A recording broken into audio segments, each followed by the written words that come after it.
स्थितं वापि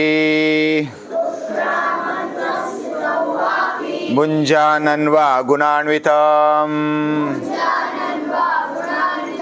विमूढानानुपश्यन्ति पश्यन्ति ज्ञानचक्षुषः पश्यन्ति ज्ञानचक्षुषः।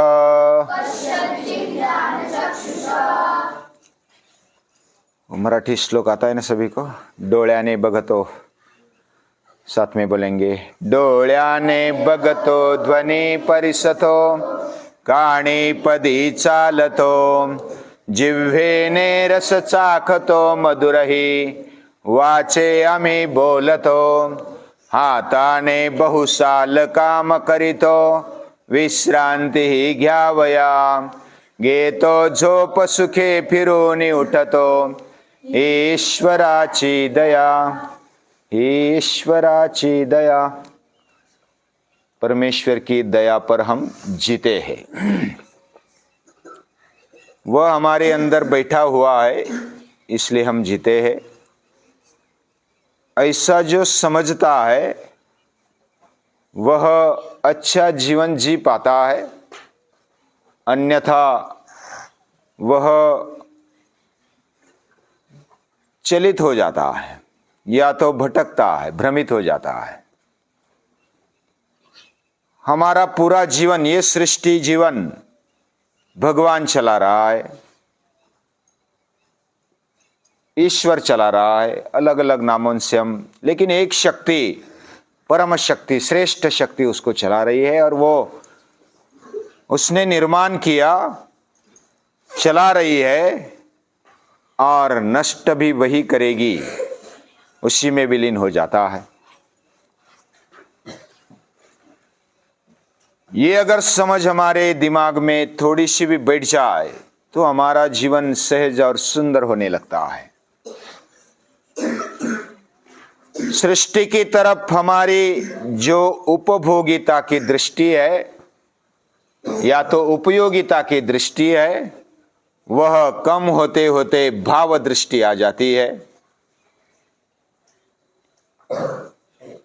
भोग दृष्टि के बजाय भाव दृष्टि होना, यह बहुत ही आवश्यक बात है मनुष्य जीवन जीने के लिए। मनुष्य जीवन ये श्रेष्ठ माना जाता है क्योंकि उसमें भाव जीवन भरा हुआ है। भोग जीवन पशुओं में, पंछियों में दिखाई देता है। उनकी मर्यादा भी है, हमारी भी मर्यादा है, लेकिन हम एक स्टेप आगे है।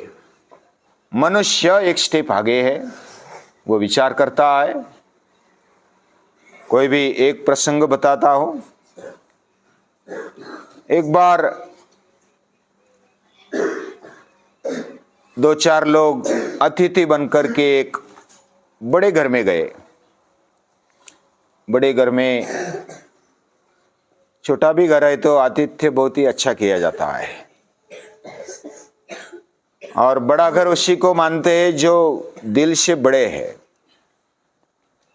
तो ऐसे बड़े घर में चले गए। उन्होंने आतिथ्य सत्कार में काजू, बादाम, पिस्ता, मुनक्का, अंजीर आदि डिश में लेकर आए नाश्ते के लिए। पानी भी नहीं दिया। अभी उन लोगों को बहुत भूख लगी थी, तो उसमें से एक है ना, वो तो बस गपागप खाने लगा। अब उसको भूख लगी थी तो क्या करेंगे। बाकी एक बोला उसके कान में, अरे भैया, हम अतिथि बनकर के आए हैं और मूर्ख जैसी हरकतें मत कर। वो बोला कि मुझे भूख लगी है, सामने आया है तो मैं खा जाता हूं, उसमें क्या मूर्ख जैसी बात है। लेकिन जो इतना भी संयम नहीं रख पाता उसको मूर्ख कहा जाता है। यानी हमारे जीवन में अगर हम अतिथि बन करके कहाँ गए, भूख भी लगी है, फिर भी सामने बहुत कुछ आया है और वो पकवान ना है, फिर भी ऐसे बक बक करके खाते हैं क्या, गपागप खाने लगे, तो ये तो मूर्ख वाली बात हुई।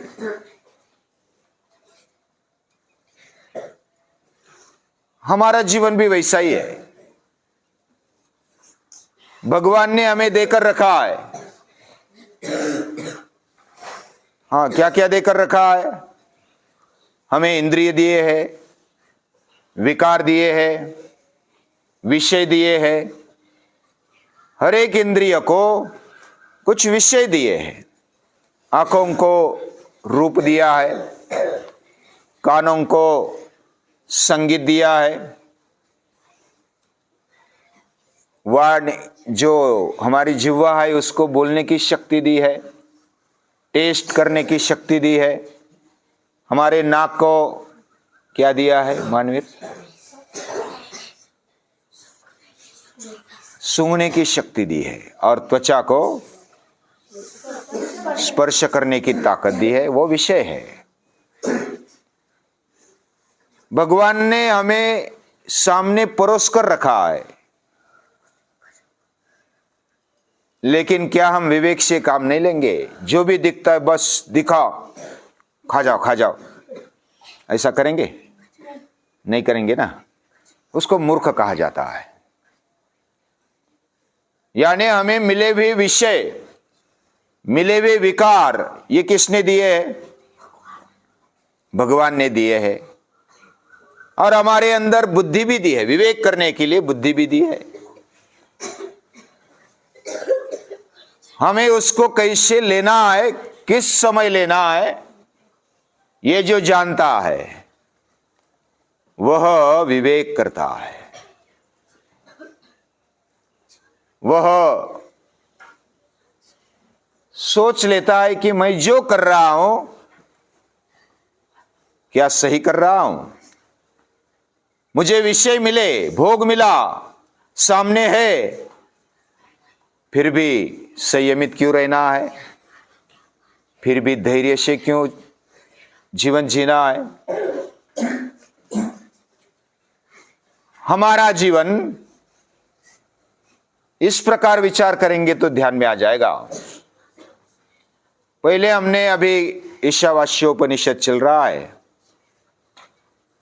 पहले हमने भोग जीवन देखा। भोग जीवन में बस खाते रहो, खाते रहो, मजा करते रहो, इंद्रियों का विषय लेते रहो। लेकिन ऐसे वृत्ति वाला वह भोग जीवन जीता है, पशु जीवन जीता है। लेकिन हम मनुष्य है, मनुष्य है तो हम विवेक करते हैं। हमारे अंदर सारासार विवेक करने की शक्ति है, बुद्धि है। तो हम विचार करते हैं कि मुझे जो मिला है किसने दिया है, ये कहां से मिला, किसने दिया।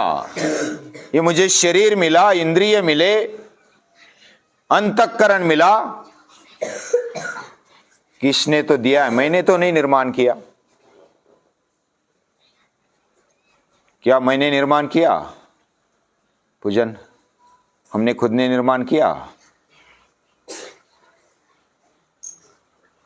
हमारा ही हम हमारा समझते हैं, शरीर, इंद्रिय, मन, बुद्धि सहित क्या हमने निर्माण किया? क्या विषय हमने निर्माण किए? क्या विकार हमने निर्माण किए? वो दिए है। भगवान श्रीमंत है, वो वैभव संपन्न है, वह ऐश्वर्यवान है। ऐश्वर्यस्य समग्रस्य वीर्यस्य यशस्य श्रियः ज्ञान वैराग्य योश्चैव शन्नाम भगैति रणः। भगवान कैसे है? उसके पास ऐश्वर्य है, उसके पास वैभव है, संपत्ति है, यश है, वीर्य है, ज्ञान है, वैराग्य, सब कुछ है। हमारे लिए भी परोस कर रखा है, हमारे सामने है। फिर भी हम विवेक से काम लेते हैं, वही मनुष्य है। सामने आ गया और धपाधप ले लिया अंदर, वो तो गिद्ध जैसी वृत्ति हो गई। गिद्ध देखा है ना? देखा? अभी तो देखने को भी नहीं मिलता। गिद्ध यानी जो मांस खाने वाला, मरे हुए पशुओं का, प्राणियों का मांस खाने वाला गिद्ध, वो बहुत ही ऐसा गरुड़ जैसा प्राणी, गरुड़ से भी बड़ा प्राणी होता है, और वो बहुत ही, उसको भूख लगती है। एक बार अगर पूरे समूह का समूह आ जाए ना, तो वो पूरे एक, समझो गाय को, मरी हुई गाय या तो बैल है, पशु है, उसको समझो 5-50 अगर गिद्ध आ गए तो बस 1 घंटे में उसको खा जाएंगे। 1-1.5 घंटा ज्यादा से ज्यादा पूरा खा जाएंगे, पूरे एक गाय को। इतनी उनकी भूख रहती है, उनका स्पीड होता है खाने का। इसलिए पहले मंत्र में क्या गया? मां गृध कश्य स्विधनम। गृध यानी गिद्ध की तरह लेना। तो गिद्ध इतना भूखा होता है, इतना स्पीड से खाता है। तो हमारा जीवन मनुष्य जीवन है, क्या हम गिद्ध बनेंगे? क्या हम पशुवत जीवन जिएंगे? ये सब दिया है, लेकिन वह मर्यादा में लेना, यही होशियारी है, यही बुद्धिमानी है। भोग जीवन में हमें उपनिषद मार्गदर्शन करता है, और भोग जीवन में क्या बताता है? तुझे नीतिमत्ता से रहना है। भाव जीवन में क्या मार्गदर्शन करता है? भाव जीवन में एक दूसरे से संबंध बांधते हुए हम संवाद करते, पशु से, पंछियों से, सृष्टि से संवाद करते हैं। और उच्च जीवन में भी मार्गदर्शन करने वाला उपनिषद है। उपनिषद क्या बताता है उच्च जीवन वालों को? ये जो दैवी जीवन है, यह हमें भगवान से मिला है, और भगवान से हम एक रूप है, हम अलग नहीं हैं, हम भगवान के अंश है। लेकिन ये बात इतनी पचती नहीं। तो महापुरुष, पूजनीय दादाजी जैसे महापुरुष क्या बोलते हैं कि भक्ति की दृष्टि से देखो तो हमें समझ में आ जाएगा।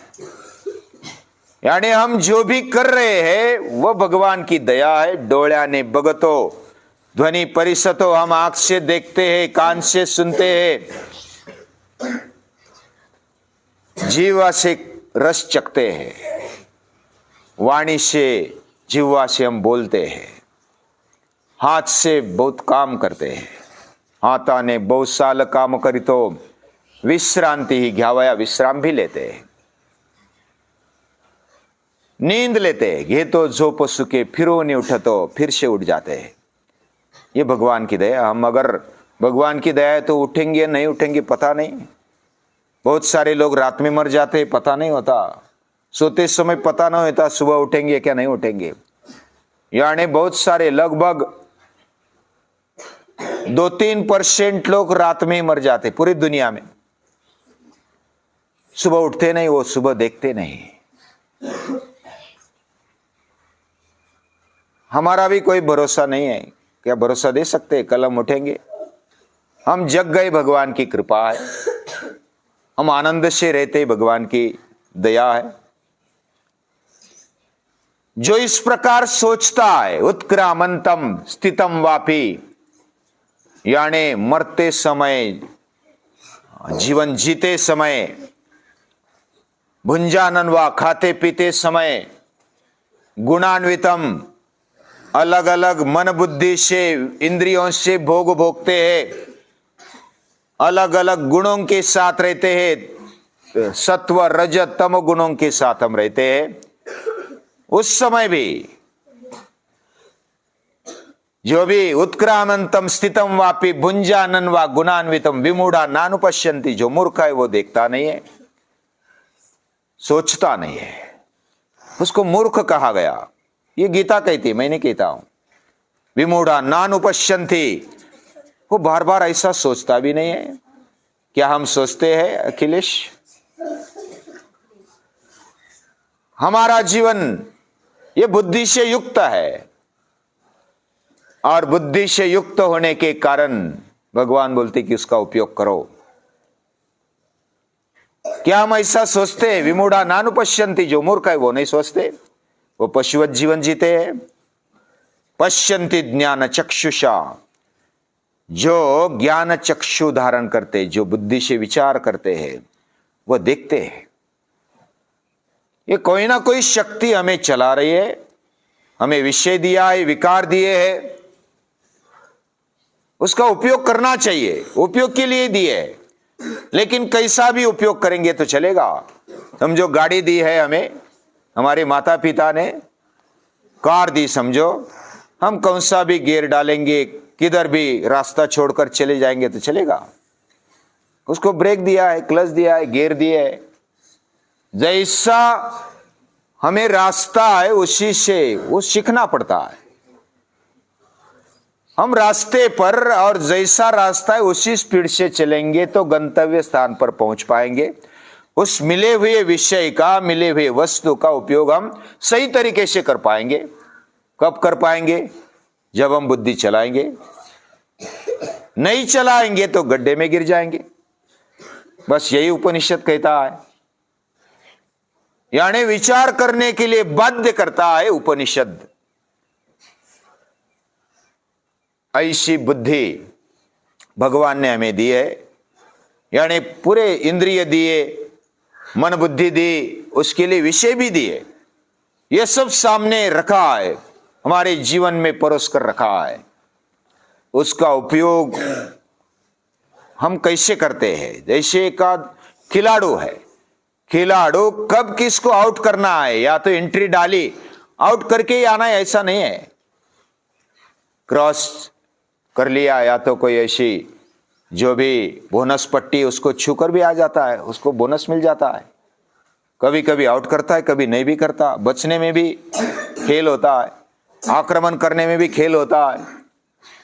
ये जीवन एक खेल है। खिलाड़ू वृत्ति से इसको खेलना, विवेक से खेलना, ये उपनिषद कहता है। ऐसे उपनिषद माता को याद करते हैं और उसको हर रोज नमन